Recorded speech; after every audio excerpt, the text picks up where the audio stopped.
Deus vai agir mediante uma oração, Ele age.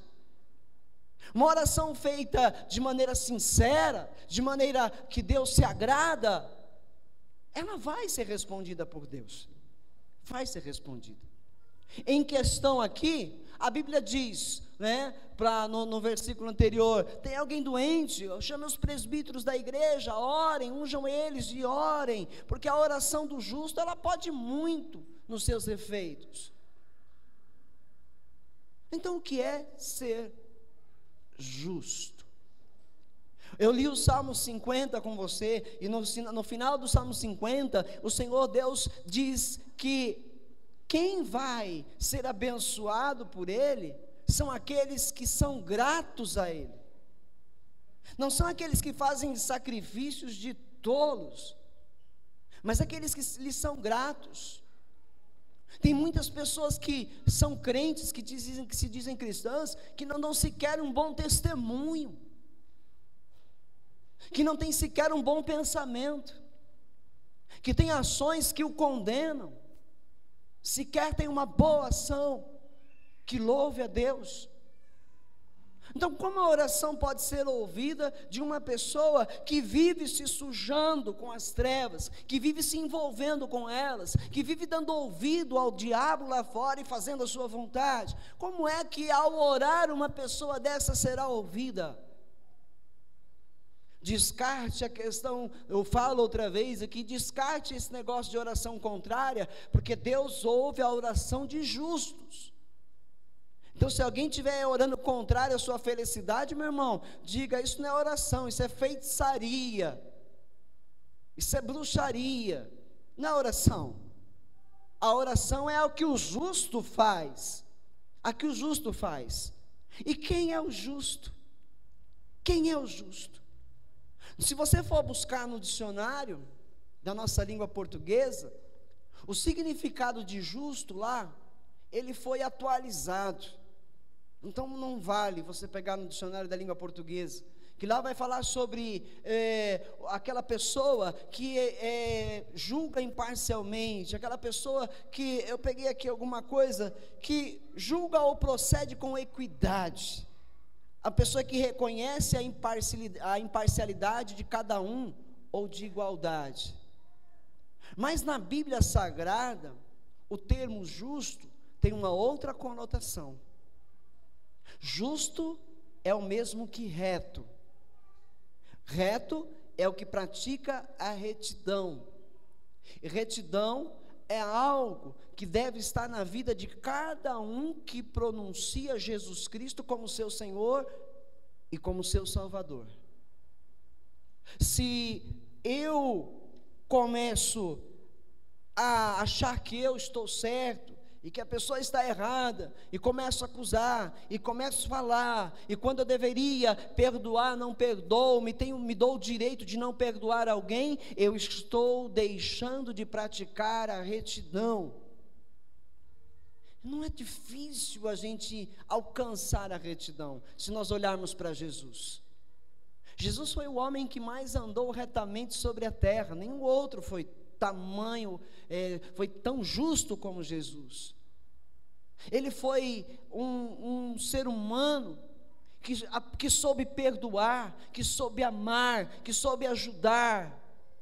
Suas parábolas nos dizem quem ele é. A parábola do bom samaritano nos conta quem ele é, nos diz quem ele é. Ele fala de si mesmo naquela parábola. O que ele diz lá? Que passou um sacerdote à beira de um caminho e encontrou um homem que tinha sido espancado e quase morto. Os ladrões levaram o que ele tinha e ele ficou quase morto à beira do caminho. E o sacerdote, um homem que conhece a palavra, um homem conhecedor, praticante da lei mosaica, conhecia tudo sobre a lei.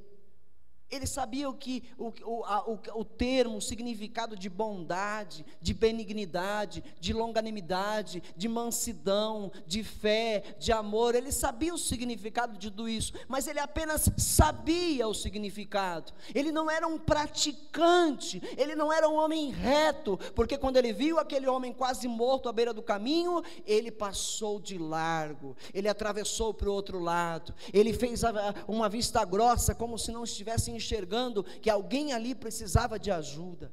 Depois o Senhor Jesus diz na parábola que passou um levita, outro conhecedor da palavra, porque o levita era um servo no templo, auxiliava o sacerdote em todos os trabalhos de adoração ao Senhor no templo. Era outro que conhecia o significado de amor, de longanimidade, de benignidade, de bondade, de justiça, mas apenas sabia o significado, mas não era praticante. Aí depois a parábola diz que passava então um samaritano.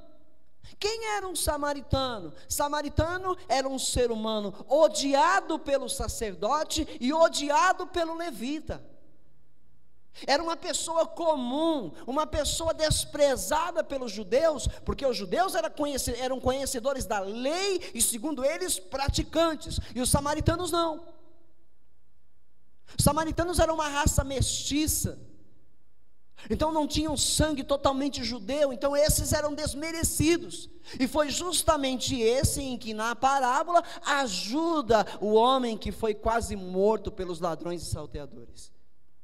É ele quem põe o azeite sobre as feridas daquele homem. É ele quem põe aquele homem sobre o seu transporte, sobre o seu cavalo ou jumento, e o leva para uma hospedaria. É este samaritano que chega ao hospedeiro e fala: cuide bem dele, está aqui o dinheiro para você dar tudo que ele precisar, até que ele esteja bem. Quando eu voltar, se ainda ficou alguma despesa, te pagarei. Percebe? Então Jesus ensina nessa parábola a prática da retidão e da justiça, que muitos conhecem apenas de maneira religiosa, apenas de maneira religiosa. Queridos, nós precisamos acordar para a vida enquanto há tempo, precisamos agir rapidamente enquanto há tempo e praticarmos a retidão, a justiça que Deus espera. Deus no Velho Testamento, Ele insiste, Ele usa os profetas no Velho Testamento, e os profetas usados por Deus insistem aos homens, insistem a Israel serem retos, serem homens e mulheres justos. Ele insiste. Você quer ver comigo um texto lá? Vamos lá em Amós, capítulo 5, no verso 18 até o verso 24. Vamos lá comigo em Amós. A oração de um justo, ela pode muito em seus efeitos, ela é eficaz. Amós, capítulo 5, verso 18 ao verso 24. Ai de vocês que anseiam pelo dia do Senhor. Você encontrou na tua Bíblia aí Amós? Ele é tão fácil de encontrar. Você encontrou? É o livro mais facinho de encontrar aí, não é? É um dos profetas menores, está lá. Antes do Novo Testamento um pouquinho. Se você não encontrou, olha aqui na tela, não perde, anota, tá bom? Vamos lá. Ai de vocês que anseiam pelo dia do Senhor. O que pensam vocês do dia do Senhor? Hoje nós esperamos o dia do Senhor, o retorno de Jesus. Esperamos a volta, a justiça, o tribunal, esperamos o findar de tudo, para estarmos na eternidade com o Senhor. E assim, Deus está falando a Israel de maneira também profética para os nossos dias de hoje, porque a palavra de Deus é viva. Amém? Essa palavra não é desatualizada, ela é viva, ela é atual, ok? Então está falando conosco. O que pensam vocês do dia do Senhor? Será dia de trevas, não de luz. Que isso, Deus? Será como se um homem fugisse de um leão e encontrasse um urso, como alguém que entrasse em sua casa e encostando a mão na parede, fosse picado por uma serpente. O dia do Senhor será de trevas e não de luz, uma escuridão total, sem um raio de claridade. Eu odeio e desprezo as suas festas religiosas. Deus está falando com eles, Deus está falando com Israel. Será que isso também Deus não está falando com a igreja dos dias de hoje na terra? Eu odeio e desprezo as suas festas religiosas, não suporto as suas assembleias solenes, os seus cultos. Mesmo que vocês me tragam holocaustos e ofertas de cereal, isso não me agradará. Mesmo que me tragam as melhores ofertas de comunhão, não darei a menor atenção a elas. Afastem de mim o som das suas canções, seus louvores, a sua música. Em vez disso, corra a retidão como um rio, a justiça como um ribeiro perene. Será que você conseguiu absorver o que é que Deus está esperando? O que é que Deus exige de quem se diz seu filho, seu adorador? Percebe? Deus usava a boca dos profetas continuamente, exigindo a Israel: pratiquem a retidão, sejam justos, sejam justos. Percebe? Outro texto, Miqueias, capítulo 6, no verso 8, Miqueias 6, pouquinho para frente, verso 8, aleluia. Ele mostrou a você, ó homem, o que é bom, e o que o Senhor exige: pratique a justiça, ame a fidelidade e ande humildemente com o seu Deus. Então, retidão também é o mesmo que ser fiel a Deus, porque não dá para fazer uma coisa e esquecer da outra. Ser fiel a Deus e andar em humildade no caminho do Senhor. Tem crente que sai pisando nos outros, se dizendo humilde, se dizendo fiel a Deus. Tem crente que acusa o outro, tem crente que fala mal do outro. Aonde está a justiça? Aonde que se pratica a justiça? Quando eu abro a minha boca para falar mal de alguém, para fazer acusação a alguém, para achar que eu sou melhor que alguém. Aonde está a retidão no meu coração? Porque tenho algo a mais que alguém. Tem crentes que se sentem mais abençoados que outros crentes. Aonde está a retidão nesse coração? Crentes que acham que porque tem um status social, porque tem bens, se acham mais abençoados do que outros. Eu vejo isso na igreja de Cristo sobre essa terra. Que o crente que é abençoado é aquele que tem isso, que tem aquilo outro, que goza disso, que goza daquilo. Aonde está a retidão, a justiça sendo feita? Pois Deus não pratica injustiça. Deus não pratica injustiça. Aonde está a retidão? Pessoas que se dizem humildes, mas que gostam de elogios, mas que gostam, que o seu nome esteja sendo falado. Aonde está a retidão? Onde está a justiça? Aonde está a justiça quando eu digo: eu não vou perdoar tal pessoa porque ela não merece? Onde está a justiça? Aonde está a justiça disso? Porque muitos se acham no direito de não perdoar, e ainda tem a cara de pau de dizer: quem perdoa é Deus. Se o próprio Jesus está dizendo: se nós não perdoarmos os pecados e as ofensas dos outros, nós não seremos perdoados pelo nosso Pai que está nos céus. Percebe? Ei, a oração de um justo é eficaz. Ela é poderosa e eficaz. A oração de alguém que pratica a justiça, que é reto aos olhos do Senhor, é atendida por Deus. Percebe, igreja?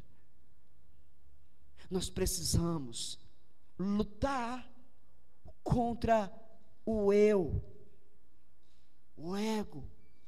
Precisamos lutar contra nós mesmos. Porque vira e mexe, a gente se dói aqui, se dói ali, né? No crentez é o crente dodói, né? Ai, não, vou sair da igreja, não estou desistindo, não isso, não aquilo, não aquela pessoa, não vou, não, quando aquela pessoa estiver pregando eu não vou, não, aquela irmã me magoou, aquele irmão, ei, sejamos retos aos olhos do Senhor. Quantas pessoas fizeram mal para o nosso Senhor Jesus, quando Ele esteve nessa terra? Quantas pessoas o feriram? Quantas pessoas esbofetearam Jesus? Quantas pessoas afrontaram Jesus? E quais foram as reações de Jesus em cada uma das afrontas que recebeu? Qual foi a reação do nosso Salvador? Qual foi? Eu vejo em Mateus 20, 27 e 28. Antes de ler, eu te faço uma pergunta: você quer ser justo? Olhe para Jesus, copie de Jesus. Quer ser justo? Porque a tua oração vai ser muito mais ouvida. Tua oração, se Deus tem ouvido as nossas orações, é porque Ele tem tido misericórdia de nós. Mas quando um justo que pratica a retidão, é reto aos olhos do Senhor, abre a boca, os anjos já estão servindo. Os anjos já estão servindo. Mateus 20, 27 e 28. E quem quiser ser o primeiro, deverá ser escravo. Muda a tradução, por favor, Michele. E qualquer que entre vós quiser ser o primeiro, seja vosso servo. Servo. Eu vejo Jesus, né, nos ensinando a obra de serviço a Deus na terra. Ele veio e cumpriu a vontade de Deus, para nos mostrar qual é o caminho para nós sermos atendidos por Deus frequentemente. Aquele que quiser ser o primeiro, seja o seu servo primeiro. Olha o verso 28. Assim como o Filho do Homem não veio para ser servido, mas para servir e para dar a sua vida em resgate de muitos. Vamos olhar para Jesus. Vamos olhar, em todo tempo os fariseus tentam pegar Jesus. Todo o tempo eles tentam encurralar, fazer com que Jesus dê uma resposta errada, fazer com que Jesus haja na carne. E em todo o tempo Jesus age no Espírito. Age no Espírito. Entende? Ou vamos olhar para Jesus e copiar esse modelo. Vamos ser gratos a Ele pelo que Ele fez por nós na cruz do Calvário, vivendo uma vida reta aos olhos dEle na terra. Quão grande será o galardão de quem o fizer. Nós precisamos ainda alcançar muitas coisas de Deus nessa terra. Deus está nos preparando, Deus está nos usando nessa terra, quer nos usar mais, mas nós precisamos estar aprovados por Deus para coisas maiores. Então eu tenho que deixar de olhar para mim mesmo, eu tenho que deixar de buscar para mim só, e eu preciso então me compadecer dos demais e viver em prol dos demais, porque eles carecem de luz, e eu sou um portador da luz, porque o Espírito Santo habita em mim, o Espírito Santo habita em você. Essa luz precisa brilhar na escuridão, para que aqueles que estão nela encontrem o caminho da salvação. Mas não, eu estou preocupado comigo, eu estou preocupado com os meus interesses, eu estou preocupado com o meu próprio ministério, eu estou preocupado com isso, com aquilo que diz respeito a mim, que diz respeito à minha família, que diz respeito à minha casa, e os outros? Cada um por si, Deus por todos. Não, nós somos chamados a nos compadecer como Cristo se compadeceu. Roguem ao Pai, Ele disse aos discípulos, para que Ele envie mais ceifeiros, mais servos e servas, que venham doar as suas vidas em prol da salvação de outras, ao invés de ficarem preocupados consigo mesmos. Isso é buscar o reino de Deus e praticar a sua justiça. E aí nós temos a resposta de que Deus não vai deixar faltar nada para nós.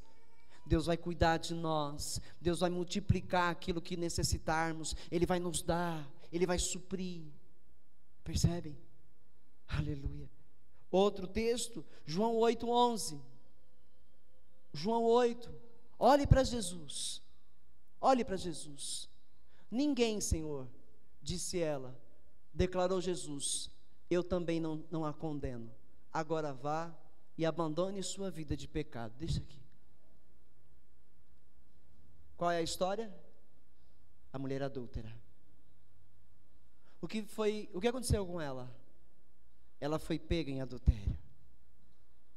E os praticantes da lei viram um momento de pegar Jesus. Porque a lei dizia que o adultério deveria ser condenado com morte por apedrejamento.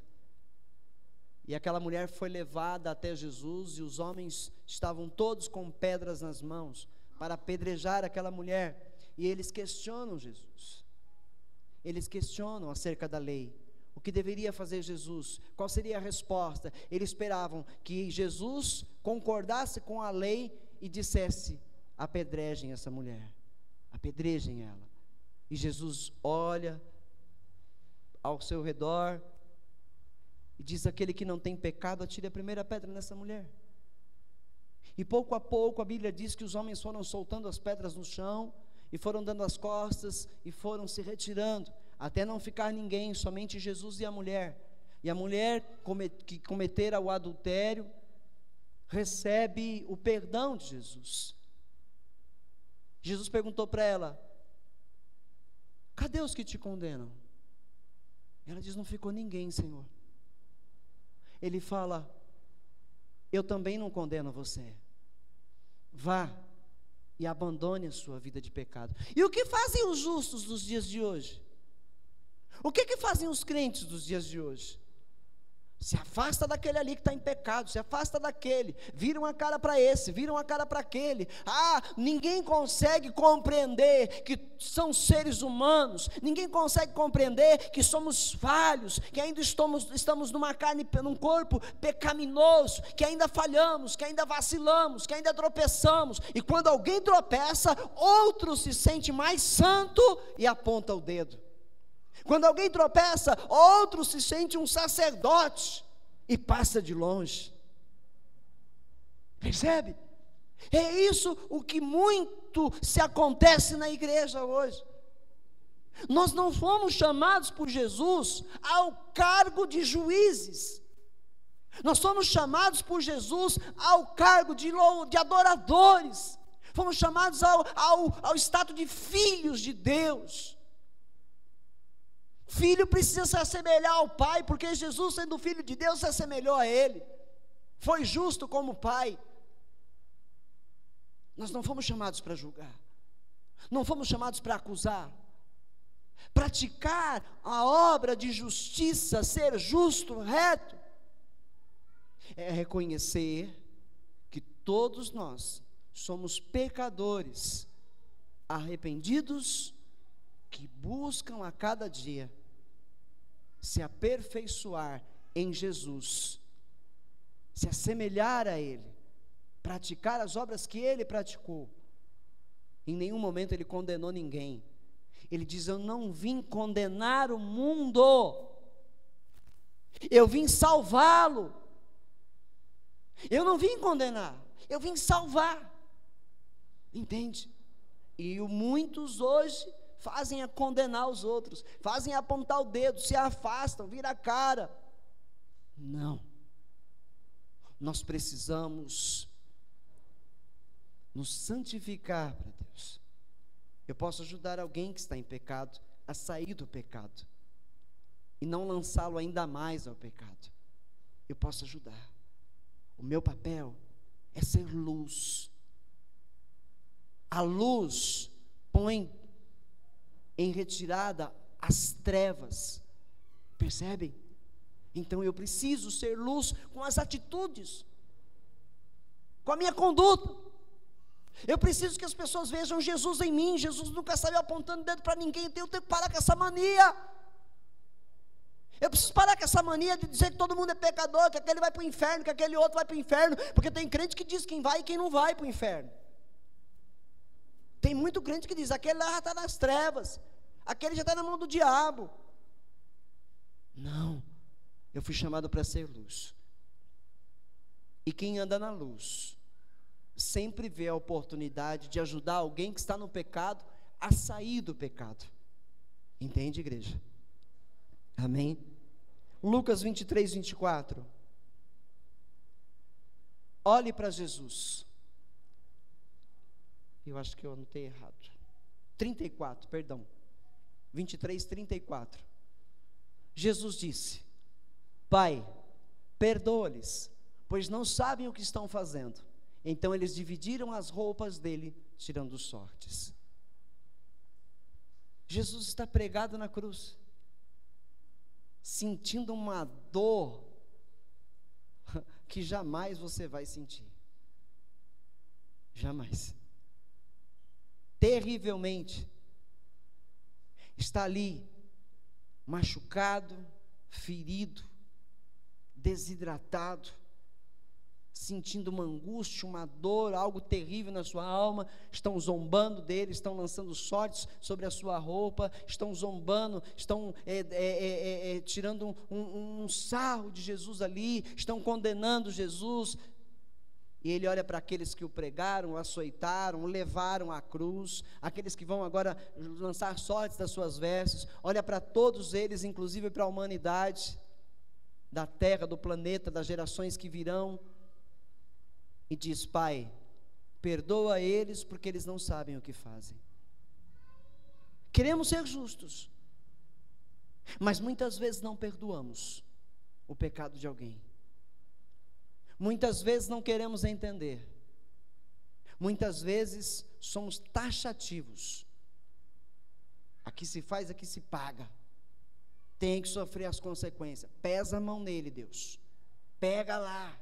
Faz ele sofrer mesmo. Quem mandou fazer o mal? Né?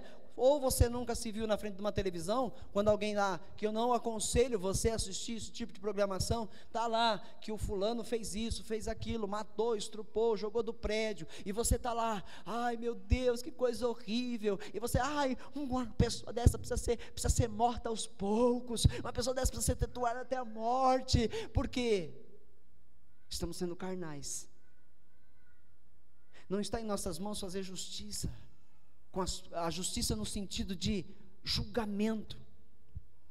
Não está em nossas mãos, e nós nos deixamos levar pela carne, e quando pensa que não, estamos indo com os outros que condenam o mundo. Estamos condenando também. Somos chamados a praticar a retidão, a olhar o mundo com outros olhos, a não nos conformar com ele, com o que nele acontece.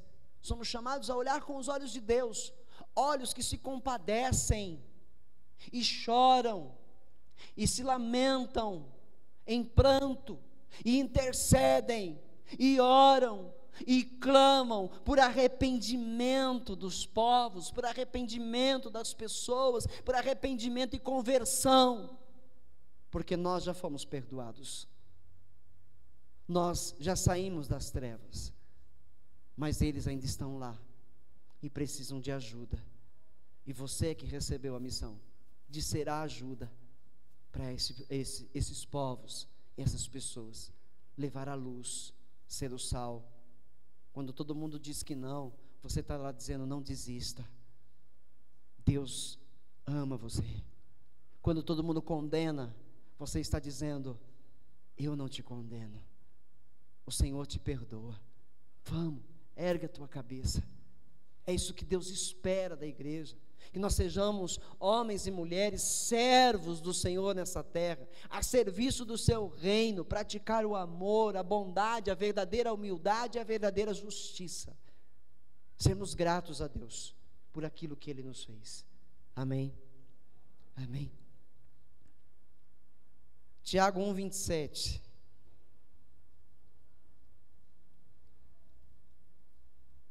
Tiago 1, verso 27.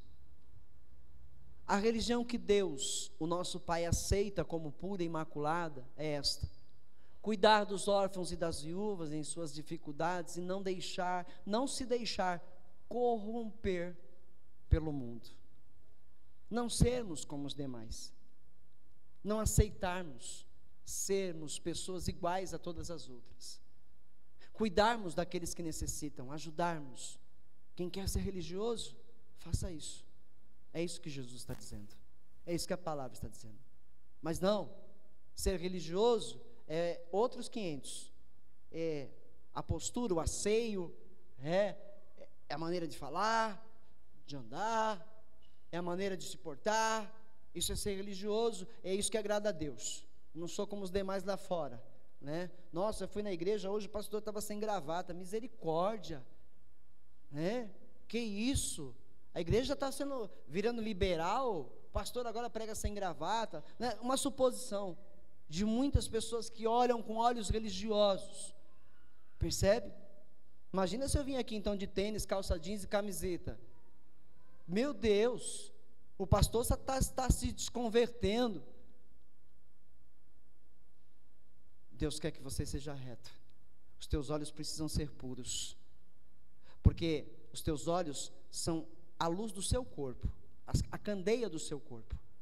Se os teus olhos são maus, a Bíblia diz que todo o teu interior está em trevas. Até a luz que está dentro de você são trevas. É o que Jesus diz. Amém. Purifiquem os vossos olhos, diz a palavra de Deus. Viva sendo reto aos olhos de Deus. Pratique a bondade. E concluindo Efésios 4, verso 1 e verso 2. Como prisioneiro do Senhor, rogo-lhes. Sabe o que quer dizer? Eu já falei, mas muitos aqui nunca ouviram falar isso. Quando ele diz assim, como prisioneiro do Senhor, no Senhor, rogo-lhes. Parece que ele está escrevendo assim, como prisioneiros do Senhor, rogo-lhes, né, que vivam de maneira digna da vocação que receberam. Não. Você sabe como é que ele escreve isso? Com muita dor no coração. Quando ele diz rogo-lhes, é como ele estivesse dizendo, pelo amor de Deus, por favor, eu insisto, eu suplico. É esse o sentido do rogo-lhes. Eu suplico, pelo amor de Deus, que vocês vivam de maneira digna da vocação que receberam. Sejam cristãos autênticos. Que Cristo seja visto em vocês. Verso 2. Sejam completamente humildes e dóceis. Crente ranzinza, cara feia, bravo, nervoso. Crente que aí nada está bom, nada satisfaz, está sempre, tudo é errado, está tudo errado. Não, sejam humildes, entendendo que nós estamos no mesmo barco, que se eu peco hoje, você vai pecar amanhã. É isso que o Paulo está dizendo lá. Sejam humildes, sejam dóceis. Meu irmão, calma, você vai conseguir, não desista. Vamos lá, irmão, louva a Deus, não deixa de ir não. Continua, meu irmão, não olha para trás não dá ouvidos a essa palavra maldita não, meu irmão. Ergue a tua cabeça e sejam pacientes. Poxa, de novo aquele irmãozinho caiu. Poxa, de novo. Não, mas eu não vou desistir dele não. Eu vou orar, eu vou clamar, eu vou interceder. Eu vou fazer o que der e o que não der. Deus é Deus dos impossíveis. Para Deus tudo pode acontecer. Eu ainda creio na restauração. Eu ainda creio no arrependimento dele. Eu ainda creio que Deus vai fazer uma grande obra ali. Nós somos crentes e o crente, ele é um seguidor de Jesus. E um seguidor de Jesus é um praticante dos seus ensinos, e nos ensinos de Jesus está que nós não devemos desistir de ninguém, porque Ele amou o mundo de uma tal maneira que entregou o próprio Filho para morrer em nosso favor. Amém? Amém, igreja? Suportando uns aos outros com amor. Eu suporto esse irmão, até que dá, tem que suportar, vou fazer o quê? Né? Ainda bem que a palavra dá uma aberturinha para mim, né? Eu não vou com a cara desse irmão, suporto ele. Não vou com a cara desse irmão, suporto ela. Esse suportando não significa isso. Amém? Já falei em outras mensagens aqui, pense que eu estou repetindo porque não lembro. Não, porque Deus está falando conosco.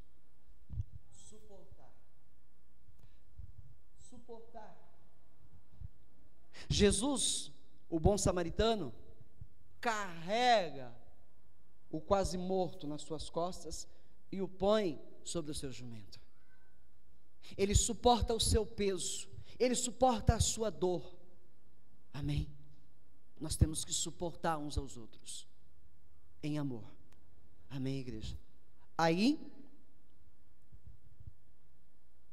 Tiago 5,16, para você entender que Deus vai ouvir a tua oração e vai atender. A oração de um justo é poderosa e eficaz. Amém. Você é um praticante da justiça, da retidão. Ore, Deus te ouve. Peça, Deus te dá. Clame, Deus fará. Amém. Você descobrirá o poder de uma oração. Coloque-se de pé, em nome de Jesus.